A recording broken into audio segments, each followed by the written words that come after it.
It's day 2 of the Super Bad Rapid event in Warsaw. And we have seen yesterday Magnus Carlsen suffering a very painful loss against Radoslav Wojtaszek. I hope you enjoyed that video. Make sure that you have seen it, and also make sure that you subscribe to the channel because I need your support. And if you would like to see more videos, of course, come back to the channel. And for today, I've decided to have a look at another game of Magnus Carlsen, this time against MVL. It's going to be a very interesting game with the climax at the very end. So just be patient and watch the entire video. Magnus Carlsen, playing with the white pieces, opens up with a move 1d4, d5, and he goes for the London system. And recently he said that, well, the London system, it's an opening which you used to play to avoid a lot of theory. Well, nowadays the opening is so popular that the amount of theory has been increased tremendously. What to do? That's modern chess.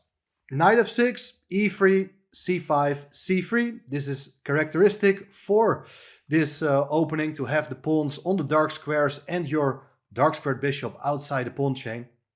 Knight c6, knight e2, e6, knight gf3, all very standard. Black has a lot of different ways of playing here. A very logical move would be just to get the dark squared bishop into play, something like bishop e7, but MVL goes for the move knight h5. It's one of the sharper options, trying to get an imbalance, trading off the knight for this dark squared bishop. But things are not that simple. Black will face here the move bishop g5. White threatens the queen. And the idea is to go f6 now, going after that bishop, which is forced to go back now to h4. And now black goes g6. Very important move to play because that knight on h5 is kind of stranded. And if you're careless, there are tactics related to that knight on h5. So you better go g6, saying that the bishop on h4 is anyway, it's out of play. And very soon black is very likely going to regroup its knight via g7 to f5. White has a lot of options as well, but goes for the very modest move h3. In certain cases, the idea is to follow up with g4. g4 could have been played straight away as well. But black goes for c takes d4. And the interesting moment, because the big question is, how is white going to recapture? Very often in a London system, you do recapture with the e-pawn, but this time it's probably imprecise because black is going to follow up here with bishop d6, and black has a very mobile pawn formation. The knight can even come into f4, and after completing development, at some point black will look for opportunity to break in the center with e5. So therefore Magnus instead goes for the move c takes d4, and we have a symmetrical pawn structure reminiscent of the exchange Slav, for instance. But this is far from boring. Bishop d6 played, and now bishop to d3. Black castles, and white did the same. And with this move he deviates from the game Virusha Esipenko, which was played in Wijk aan Zee 2021. So we have an original position. Bishop d7, rook e1, and here queen b6, attacking the pawn on b2. But look, Magnus goes for a3, saying that, okay, please take my pawn on b2. But then there is knight to b3, and look, this queen is in big trouble. It's almost getting trapped here with ideas like rook e2, followed by rook c1 if the queen goes to c3. If you go straight away to c3, then even queen b1 is an excellent move, preparing the rook to come over to c1, and the queen is trapped. So stay away from that pawn. Of course, MVL is a clever guy. He's not going to take that pawn. He's going to play knight g7 with the idea to get a knight into play. White goes for the move b4, so white also no longer has to be concerned about that pawn on b2. And black goes knight f5. Very interesting decision. Bishop takes f5, and white is ruining the pawn structure. How is black going to recapture? Well, in case of g takes f5, that king is a bit more vulnerable. So instead, MVL goes for the move e takes f5, saying that, okay, these double pawns are not too bad. Okay, there's an isolated pawn on d5, but it will not be simple for white to attack that pawn, as Black can always go for bishop e6, knight e7, supporting that pawn on d5 very well. And white, in the meantime, is definitely missing its light squared bishop. But this is the way Magnus is playing. He gets its imbalance in pawn structure, bishop versus knight. We have a game. Knight b3, the knight is heading for the c5 square, knight e7, and now knight c5. Fantastic spot for the knight, hoping black would take on c5, because after d takes c5, all of a sudden we have a fantastic structure with a weak pawn on d5, an outpost on d4 for our knight. Black is in big trouble in this case. So black is not going to cooperate. Played here the move rook a8, supporting the bishop, and after rook c1, the bishop goes back to c8, saying that, okay, you have your knight on c5, but what are you going to do? It's not clear to me. You cannot infiltrate with your rooks yet. So white continues with queen b3, putting pressure on this diagonal, king g7, and now a remarkable moment, because what are you going to do next? Well, what you would like to do is probably trading off the bishops. So an idea with bishop g3, it's very tempting, but how to do that? Well, for that, you probably need your knight somewhere on f1 to prepare bishop g3, and then you're able to take back with a knight. But Magnus goes for knight h2 with the same idea to go to f1, preparing bishop g1. But look, now there's g5, hitting the bishop. And the bishop could go back to g3, but first, knight a4 played, intermediate move, hitting the queen. Queen goes to b5, and only now bishop to g3. Now you see the point of white's play. White is going to go for the exchange of dark squared bishops, so that with the insertion of the move knight a4, white is about to go rook c7 and enter with the rooks along the c file, but at the expense of weakening that pawn structure on the king side. But very difficult for black to make use of it. First, the queen goes back to d7, rook c2, queen d6, attacking the pawn on g3, knight f1, the knight comes back into the game, protecting the pawn on g3, and here black goes b6, ensuring that the knight will never come back to c5. Therefore the knight comes back to c3, looking for ideas based on the move knight b5, attacking the pawn on a7, attacking the queen, but black goes bishop d7. The bishop has done its job, and is now taking away the light squares from white's pieces. White plays b5, rook c8, rook ec1. So play is shifting towards the c file, rook c7, and white goes knight e2. So here we are going to see the exchange of major pieces. Rook fc8, everything is getting swapped on the c file, and now knight to d2, bishop e8, king f2, activating the king for a potential endgame, bishop f7, the bishop is going to support the pawn, and now white goes for the move queen c3. This is an interesting moment, because white is trying to gain control over the c file and doesn't mind the exchange of queens. Black plays here first queen d7, attacking the pawn on b5, white goes a4, but then realizes that, okay, anyway, I need to go for the exchange of queens, because otherwise white always retains the option of infiltrating at some point. The queen is not going to do much on d7.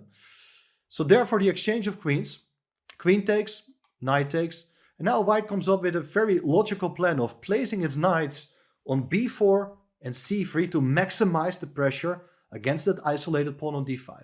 It's going to take a couple of moves, knight c1, king f8, knight a2, bishop e6, knight b4, very standard, knight e7, and now knight b1, king e8, knight c3. We have our knights on their ideal squares, king d7, and now the next part of the plan is to get the king over to the queen side. So bishop d7, knight to d3, bishop e6, king b3, knight c8, knight b4, knight e7, knight d3, just going back and forth. White was of course trying to enter with a knight on c6, but black is always in time to cover that square. MVL would be satisfied with a repetition of moves, but this is just a very typical Magnus position in which he is going to play it out till the very end. He goes for the move a5, trying to take away that pawn from b6. But black is going to defend stubbornly here. King c7, excellent move. Knight to b4 with ideas, once again, trying to enter on c6. But frankly, I don't understand why MVL just continue with the move he had been playing before. Knight e7 is such a natural move. Just keeping the pawn defended on d5, not allowing the knight coming into c6. To me, this seems like it's going to be a very easy draw. But MVL thought, let's just grab the pawn on a5, hitting the knight on b4, with the idea that if you go in with your knight to c6, well, there is king b6, and black is just a pawn up with ideas to play a6, to undermine the pawn on b5, and indirectly the knight on c6.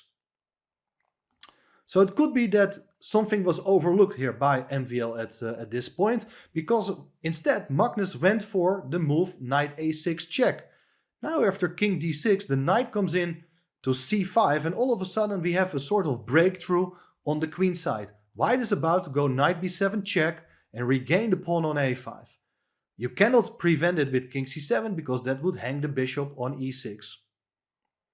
Therefore, knight b6 played, but now white regains the pawn with the knight fork, knight b7 and knight takes a5. But still, this should, objectively speaking, be a draw. For instance, king d6 would be a good move, and now knight c6 can always be met by the move a6. Removing the defender of that knight on c6 and trading off these pawns on the queen's side would definitely make black's defensive task much easier. But instead, MVL played h6. Now, the big difference is that white has an entry on the c5 square. King b4, bishop d7, king c5. This would have never been possible had black not taken with the pawn on a5. If the pawn is on b6, it's just going to be a dead draw. But okay, the game goes on. Bishop e6, knight c6. Black kicks the king out with knight d7 and the king goes back to b4, a6. Aiming for the exchange of pawns, but the big difference now is that the knight comes into e7, hitting the weak pawn on d5. A takes b5, knight takes b5 with check, king d8, attacking the knight on e7. The knight goes to c6 and the king goes back to c8. But here we have the following position. All of a sudden, you see that there are only pawns left in the center and on the king side. But look, black has barely any move to play here. If you would play bishop f7, there's a knight fork with knight d6. The same. Bishop g8, there would follow knight e7 with another knight fork. You're winning the bishop. So that's not possible. And know that knight b8 is never a good idea, because that allows the exchange of knights and the white king would come in. And very soon the remaining pawns will be eliminated as white's king is far more active. Knight f8 on the board, and now knight to b4. So white is going to concentrate on that pawn again. Knight g6 played, knight c3. Look at this pawn, it's a big problem, but MVL is going for active defense. Instead of knight g6, by the way, he may have considered king d7, so that after knight c3 you can still defend with your king the pawn. It's objectively a better defense, but okay, he goes for knight g6, and after knight c3 he says, okay, I'm going to lose the pawn because it's twice attacked, and very soon the king will also come over. His idea was to eliminate as many pawns as possible. That's a good defensive strategy in most of these endgames. G takes f4, G takes f4, knight b takes d5, f takes e3, knight takes e3, but all of a sudden white has managed to win a pawn. Black continues with f5 as the next pawn is on the agenda. His idea is to go f4 followed by f3. White first attacks the bishop with d5. And black says, wait a second, I'm just continuing with my plan here. I play f4. If you take, I'm going to take your knight on e3. So Magnus keeps the knights on the board. And rather than moving the bishop away, let's say to d7, MVL goes once again for very active defense with the move f3. Interesting moment. The idea is that after gf, there's bishop takes h3. We're getting closer and closer to a draw. But Magnus instead goes for d takes e6, just picking up the bishop, allowing black to take f takes g2, and all of a sudden we have a really sharp endgame. Black is threatening to get a new queen. White should come back with its knight to e2 to to cover the promotion square. But then the black king is coming over. King d8, king b4, knight f4, deflection motive. Of course, white cannot take the knight because that allows black to queen its g-pawn. So here, the knight has to come back to g1. King e7, king c3, and of course the pawn on e6 can be taken very, very soon. But first, h5 on the board, knight e2, king takes e6, king d4. Looks as if white is just a piece up and this should be an easy win. But let's see what happens. Black goes for the move h4. That's a good move. Knight d2 f3. And well, what should black do here? I think a lot of people would think, well, let's just play king f5. But after king e3, things are not that simple. What black should do in order to make a draw is basically give up its knight for the remaining pawn. Because in this endgame of two knights versus a king, it's usually going to be a draw. But still, there are black pawns on the board and that's going to be a huge difference. But MVL knows its technique. He knows that, okay, I just need to get rid of the pawn anyway. Let's take it straight away. Knight takes h3, knight takes h3, and he even gives up the pawn on g2. You may think this is bizarre. This was his only chance still.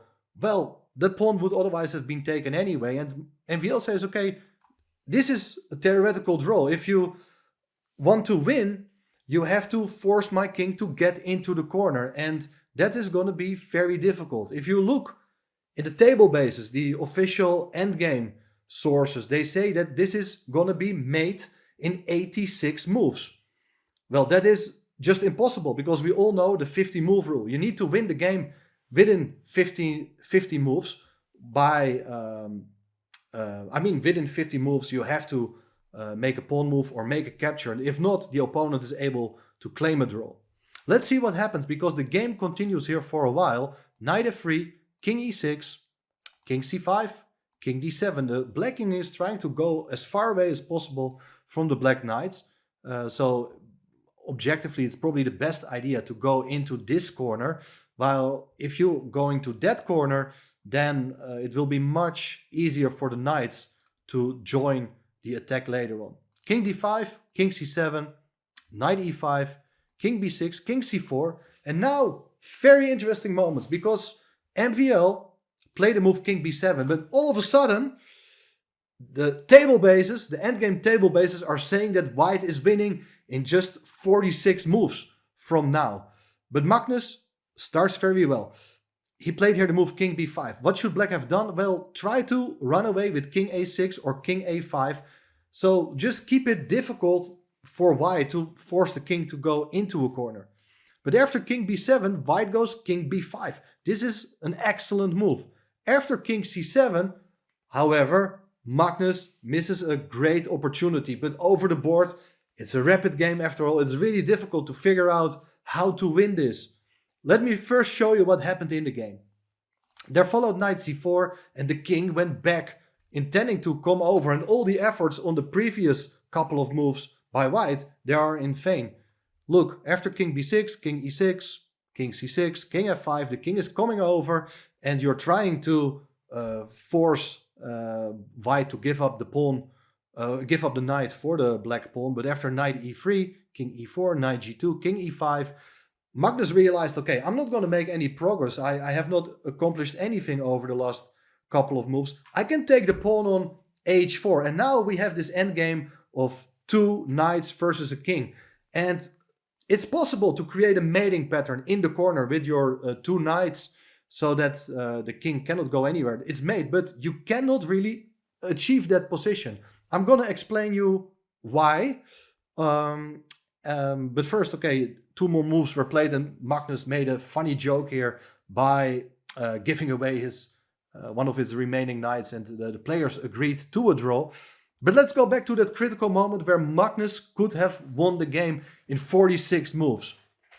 He should have gone here for the move king c5, so that the black king would not have been allowed to change its course. After king b7, for instance, knight c4 is the best move. And now, for instance, if you would decide to go king a6, which is a very bad defensive attempt, there is the move king c6. And now you see the king can no longer escape. After king a7, we are going to make the box even smaller. King a6, knight to b7. And here you see the king is unable to escape. King a7 only move, knight c5, king b8 for instance, and now king d7. The king got to go back to the a file, and now there is king c8, king a7, king c7. There are only 2 squares available. And now we see why it is so important to have still a black pawn on the board. After king a8, white is going to bring its knight from f4. Black is going to play h3, knight d5, h2, knight b6 check, king a7, knight c8, king a8. Is this going to be a draw? Look, you can just go back, give a check, and no progress at all. But on the next move, black is going to promote its h-pawn anyway. Well, now the trick is that you have the very subtle move knight d7 or even knight a4.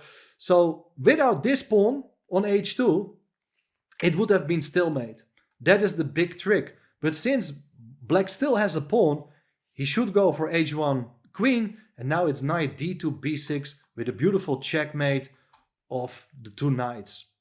So here you understand what the winning procedure is thanks to that presence of that black pawn on h4. However, there's a much more stubborn defense here by black. He doesn't have to go into the corner yet. He can go king c7. Now after knight b6, you try to prevent the king from going away. King b7, knight d5, king a6, and now king b4. Forcing the king to go back. King b5, king c8, king c6. And okay, you're making progress, but you understand this is still gonna take quite a bit of time. Big question is, of course, what is black going to do with its king? Well, for instance, if the king would now decide to go into the other direction, king d8, king d6, and now king e8, we can say, okay, you're going into that corner. I'm fine with that. Knight f6, king f8, king e6. And now the king is no longer able to come back. King g7, knight d7. And you see that these 2 knights, they are forming a box. The black king cannot escape. It's still very complicated to find it out over the board, especially getting lower on time. But at least things are getting more and more understandable. Knight f8, let's say you go king h5. Then we have, for instance, king f5. King h6, knight e6. And here we get to see the same pattern as we have seen on the other side of the board. King f6, king g8, king g6. Look, the king has only 1 square to go. That's absolutely fine. After king h8, now it's time to bring the other knight into the attack. After h3, there is even the move king f7, h2. The h-pawn is unstoppable, but we have a mating net. The king can no longer move. The knight is taking away the h7 square. The other knight needs to give a check, needs to get in 2 moves to the g6 square. Therefore, it's knight f8, h1 queen, and now it's knight g6 with checkmate. Of course, very difficult to understand. Hopefully, I gave you some new insights on how to play on. There are some other very long lines which we could analyze, but I wanted to keep it as clear as possible. So please forgive me for not going too deep to elaborate on the ins and outs of these lines, but it's more about understanding how to try to get the opponent's king into the mating corner.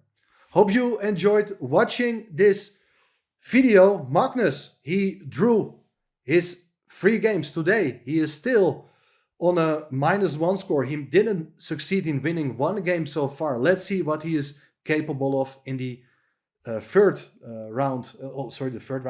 day of the rapid event. And of course, we also have the blitz sale. Plenty of stuff to enjoy from. Make sure you subscribe to the channel, and we see each other very soon again. Thanks for watching.